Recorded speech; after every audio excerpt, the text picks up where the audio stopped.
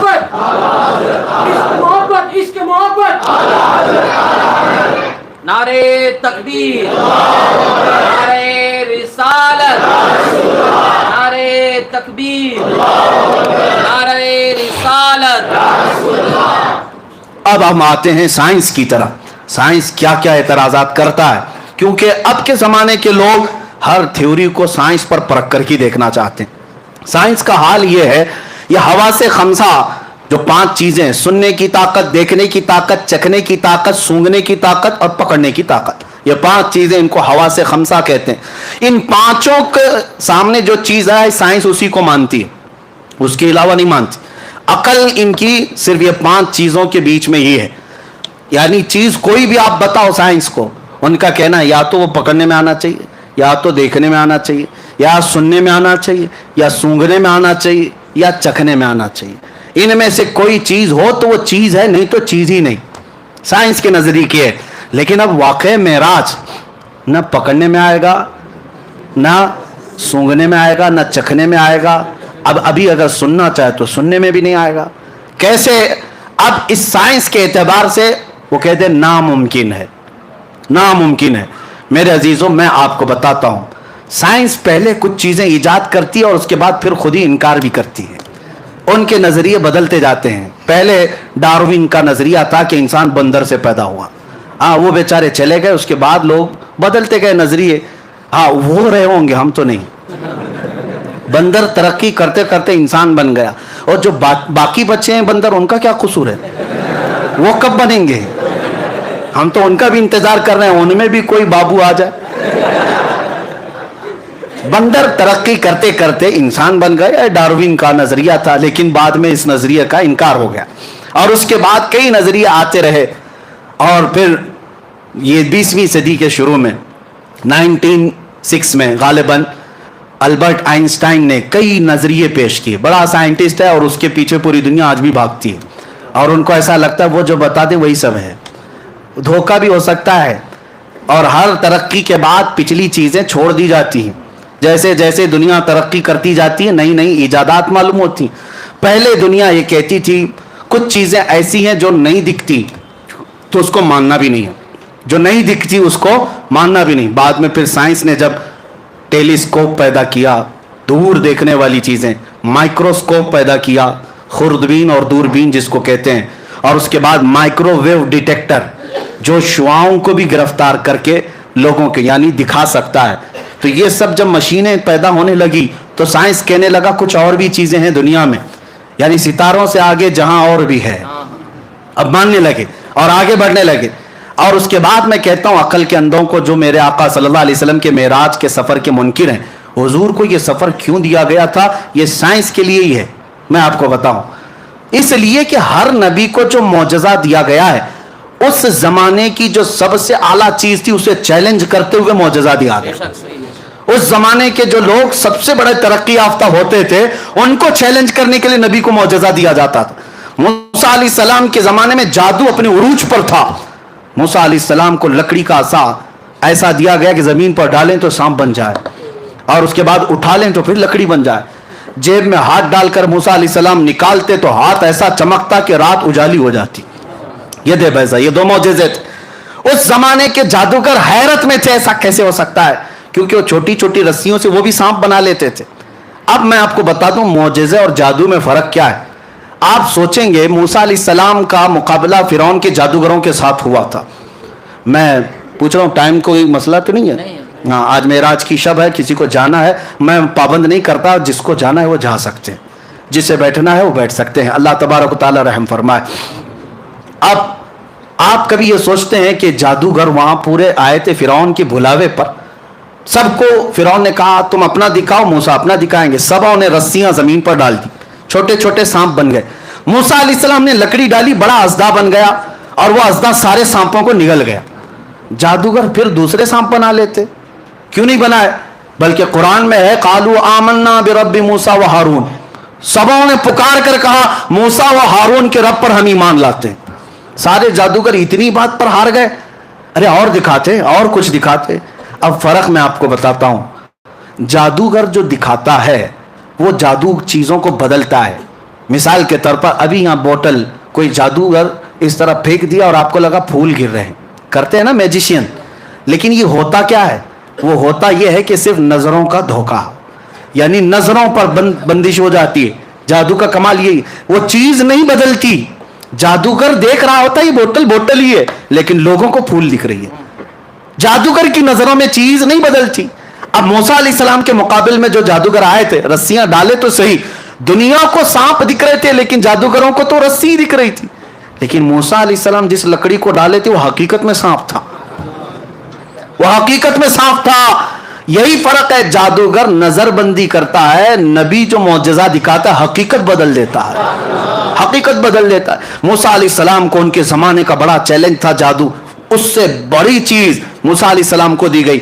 عیسیٰ علیہ السلام کے زمانے میں یونان کے ڈاکٹر طبیب بڑے مشہور تھے, بیماروں کو صحیح کرنے میں ان کا کوئی مثال نہیں تھا, بڑی بڑی دوائیاں ایجاد کر چکے تھے. عیسیٰ علیہ السلام کو اللہ نے معجزہ کیا دیا؟ کوڑ کے بیمار, برس سفید داغ والا, آج تک اس کا علاج نہیں. یونان کے لوگ اس وقت بڑی بڑی بیماریوں کا علاج ڈھونڈ لائے تھے, لیکن برس کی بیماری, سفید وائٹ داغ جو ہے, اس کا علاج آج بھی نہیں ہو پاتا. کوڑ کی بیماری اور برس کی بیماری والے پر عیسیٰ علیہ السلام صرف ہاتھ لگا دیتے, اسے شفا مل جاتی. مادرزاد اندھے جو پیدائشی اندھے ہیں, عیسیٰ علیہ السلام ان کے سر پر ہاتھ رکھتے, آنکھیں آ جاتی. مٹی کے پرندوں میں پھونک مارتے, وہ زندہ ہو کر اڑنے لگتے تھے. وہ عیسیٰ علیہ السلام کو ان کے زمانے کے جو چیلنجز تھے اس کے مطابق معجزہ دیا گیا. داؤد علیہ السلام کا زمانہ تھا, لوگ لوہے کی چیزیں بناتے تھے, الگ الگ نقشے بناتے.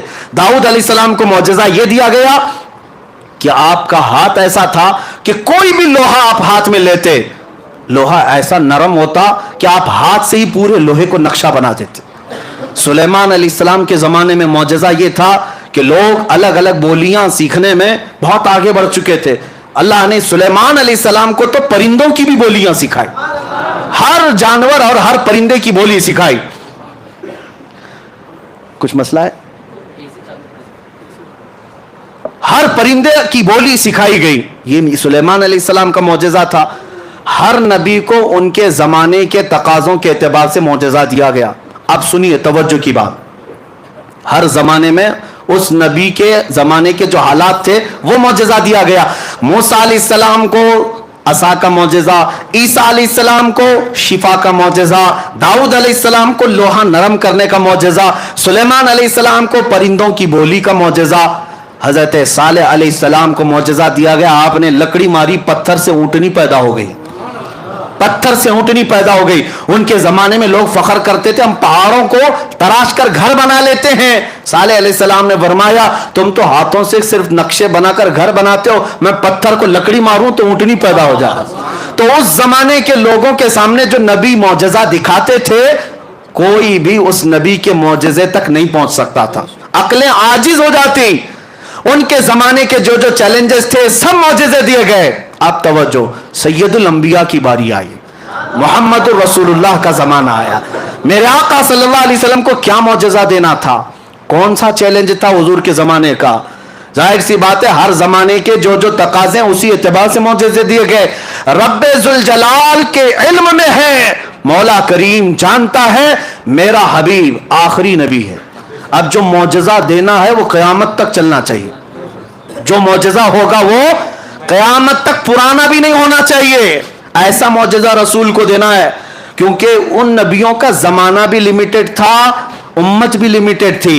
میرے رسول کا نہ زمانہ لیمیٹڈ ہے نہ امت لیمیٹڈ ہے, زمانہ قیامت تک ہے اور امت بھی بے حساب ہے. اب حضور کو معجزہ ایسا دینا ہے جو ہر زمانے کے لیے چیلنج ہو, ہر زمانے کے لیے چیلنج ہو. اب دیکھو اللہ نے اپنے حبیب کو ایک معجزہ نہیں دیا, ہر نبی رحمت. آخر الانبیاء کی امت کئی قسموں کی ہے.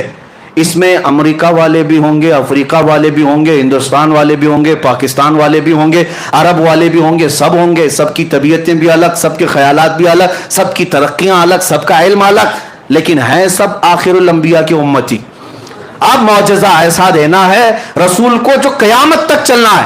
اب رسول کو پہلا معجزہ دیا گیا قرآن عظیم. یہ معجزہ قرآن ایک میرے آقا کا معجزہ ہے.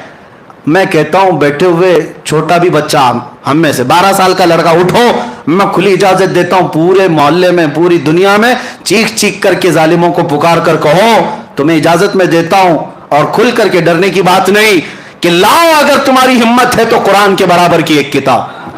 کیونکہ یہ چیلنج قرآن میں آج تک چل رہا ہے, آج تک چل رہا ہے, اور ابھی تک کوئی دوسرا قرآن آیا نہیں آیا. جو لانے کی کوشش کر رہے تھے بیچارے چلے گئے, ہے بدلنے کی کوشش کی. ابھی 1 سال پہلے بیچارہ ایک رافضی کتا نکلا تھا اور کہا کہ قرآن میں سے میں 26 آیتیں نکال کر کے نیا قرآن بنا رہا ہوں.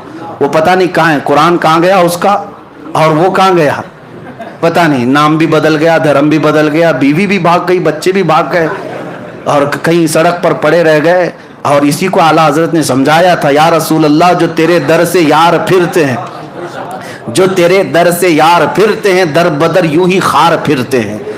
حضور کو چھوڑا تو در در کی ٹھوکریں. بیچارے کسی کے ہاں گئے تھے کچھ ٹکڑے حاصل کرنے کے لیے, لیکن ان لوگوں نے تو ہڈیاں بھی نہیں ڈالی, ہڈیاں بھی نہیں ڈالی, اور وہاں تو ہڈیوں کا تصور ہی نہیں ہے. ملتا تو کیا ملتا, ہاں سوکھا ویج ملتا, لیکن وہ بھی نہیں ملا, وہ بھی نہیں ملا. اور بعد میں آ گئے بیچارے. اب پکار کر کہتے ہیں کہ اب ہمارا کیا ہوگا, نہ ادھر کے رہے نہ ادھر کے رہے. اب نام بھی کیا رکھیں پتہ ہی نہیں چلتا, کیا رکھیں, بیج کا نام رکھنا ہوگا, کوئی بیج کا نام. اسی لیے قرآن کو بدل دیا, زندگیاں بدل گئی, اسلام نہیں بدلا. ایک معجزہ یہ میرے مصطفیٰ کا. آج بھی چیلنج چل رہا ہے. امریکہ نے بھی کوشش کی ہے, بہت سارے لوگ الفرقان نام سے بھی بنائے,